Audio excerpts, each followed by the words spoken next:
Kasus korupsi pengadaan menara BTS 4G Kemenkominfo semakin terang-benderang. Dikembalikan kepada terdakwa melalui pengacaranya ya oleh seseorang inisial S untuk membuka kotak Pandora kurang lebih 20 miliar. Kepala Pusat Penerangan Hukum Kejaksaan Agung menyampaikan hal-hal yang terkait dengan perkembangan penanganan perkara BTS 4G yang Korupsi BTS ini telah merugikan negara lebih dari 8 triliun. kita memang ada pengembalian uang melalui Bapak Madir Ismail.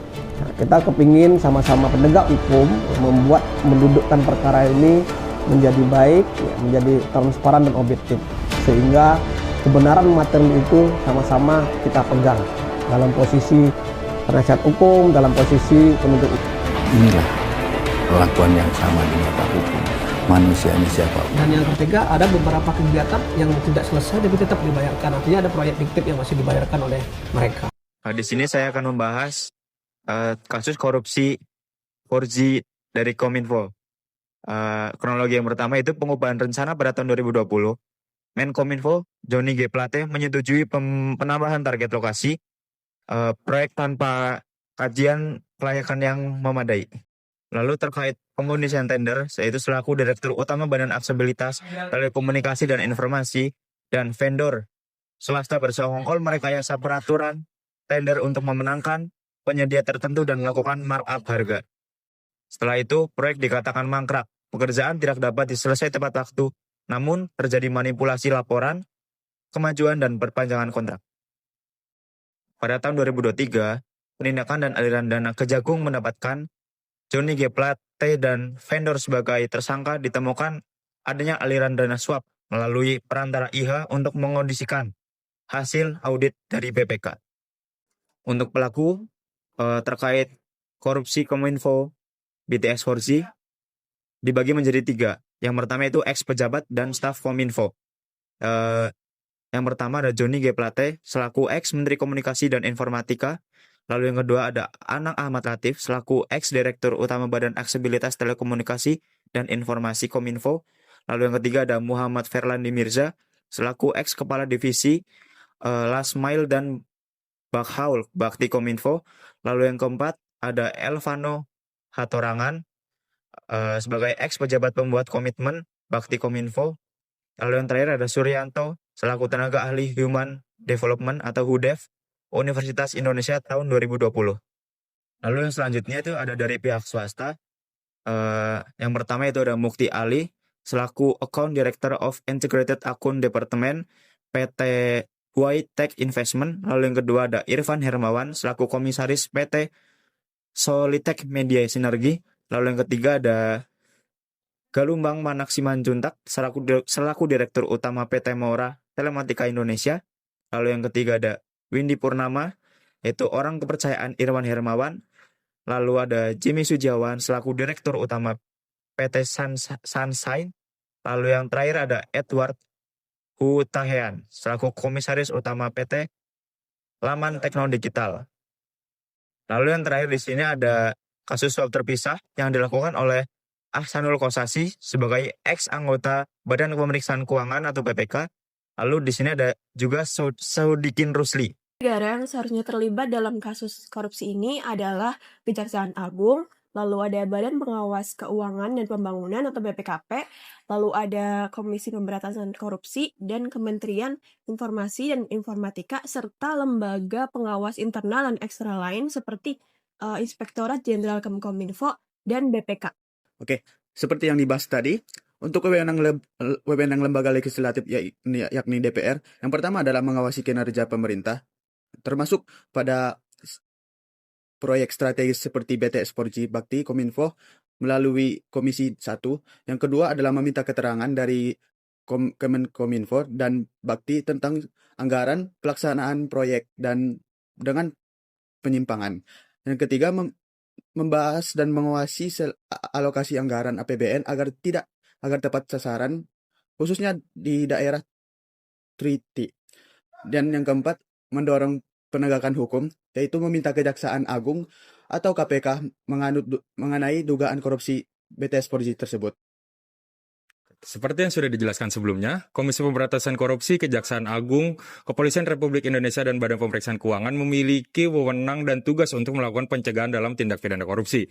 Komisi Pemberantasan Korupsi atau KPK dalam Undang-Undang Nomor 30 Tahun 2002 dan sebagaimana telah diubah dalam Undang-Undang Nomor 19 Tahun 2019, tepatnya dalam pasal 6 itu memiliki kewenangan untuk melakukan pengawasan, supervisi, dan koordinasi serta melakukan penyelidikan, penyidikan, dan penuntutan dalam perkara tindak pidana korupsi. Lebih lanjut, dalam pasal 42 Undang-Undang KPK diatur mengenai sinergi terhadap koordinasi antara KPK dan juga Kejaksaan Agung untuk melakukan pencegahan dalam tindak pidana korupsi. Lebih lanjut, Kejaksaan Agung dalam Undang-Undang tentang Kejaksaan Agung memiliki kewenangan yang diatur dalam pasal 30 ayat 1 untuk melakukan wewenang sebagai penyidik dalam tindak pidana tertentu yang diatur berdasarkan undang-undang. Di dalamnya terdapat perkara tindak pidana korupsi yang dapat dilakukan penyidikan oleh Kejaksaan Agung. Lebih lanjut, Kepolisian Republik Indonesia dalam pasal 5 dan pasal 7 KUHP memiliki kewenangan sebagai penyidik. Dalam hal ini dapat melakukan penyidikan yang tetap berkoordinasi dengan KPK maupun Kejaksaan Agung terhadap pencegahan tindak pidana korupsi.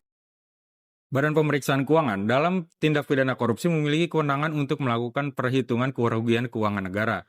Dalam hal ini, BPK diberikan kewenangan untuk menghitung dan melakukan pemeriksaan keuangan yang dimana dicantumkan di dalam pasal 6 Undang-Undang tentang BPK.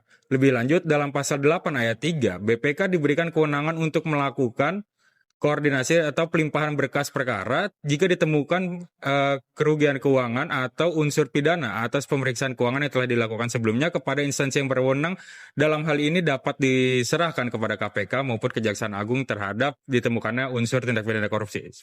Baik, jadi seharusnya yang dilakukan oleh lembaga Kementerian Kominfo harus melakukan kelola proyek BTS 4G dengan transparansi, akuntabilitas, dan patuhi prosedur pengadaan barang atau jasa pemerintah, termasuk studi kelayakan dan pengawasan ketat supaya anggaran Rp 8 triliun ini tidak disalahgunakan. Kejaksaan Agung berperan menindak tegas pelaku korupsi seperti mantan Menkominfo Johnny J. Plate dan pejabat terkait, serta pastikan sanksi hukum yang adil.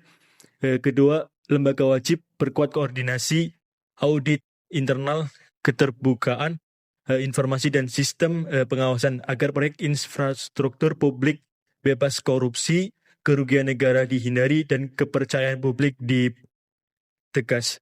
Sekian. Oke, selanjutnya analisis kritis menurut saya pada penanganan kasus ini itu dinilai sangat lambat dan sangat tidak transparan. Mengingat penetapan tersangka itu sudah memakan waktu yang sangat lama. Dan hal ini itu menimbulkan kritik terkait efektivitas penegakan hukum dan upaya pencegahan korupsi pada proyek-proyek strategis pemerintahan. Oke, untuk pertama-tama dari Kominfo itu sendiri perlu diapresiasi bahwa mereka mengikuti proses hukum dengan baik dan juga mengadakan press conference untuk menjelaskan semuanya. Namun perlu dicatat adalah bahwa terjadinya kegagalan sistem di sini, terjadinya kelemahan dalam pengawasan internal terhadap proyek ini. Karena perlu diketahui bahwa proyek ini merupakan salah satu proyek strategis nasional yang dimana proyek-proyek seperti ini membutuhkan dana yang besar dan seharusnya terdapat perhatian yang lebih terhadap proyek-proyek ini. Namun yang terjadi malah sebaliknya, terjadi lemahnya pengawasan. Bahkan proyek ini dimulai dari tahun 2020, namun kejadian ini baru terungkap di tahun 2022. Yang kedua, terkait kejaksaan, perlu diketahui bahwa respon kejaksaan terkait kasus ini cukup cepat. Ketika mereka mendengar ada indikasi korupsi, mereka langsung bertindak dengan cepat. Dan juga perlu diapresiasi kejaksaan dalam menangani kasus ini, di mana mereka sangat-sangat tegas dan sangat jelas dalam menangani kasus korupsi yang besar ini. Namun satu hal yang perlu diperhatikan adalah yaitu mengenai penetapan tersangka. Bahwa penetapan tersangka dalam kasus ini cenderung lama, yaitu lebih dari 3 bulan. Padahal diketahui 3 bulan sebelumnya pihak yang bersangkutan yaitu JGP, inisial JGP, sudah dipanggil oleh kejaksaan dan sudah diperiksa beberapa kali terkait kasus ini. Namun entah kenapa penetapan tersangka ini baru dilaksanakan lebih dari 3 bulan kemudian. Bahkan adiknya pun sempat dipanggil juga dan sempat diperiksa terkait adanya dugaan suap senilai 500 juta rupiah.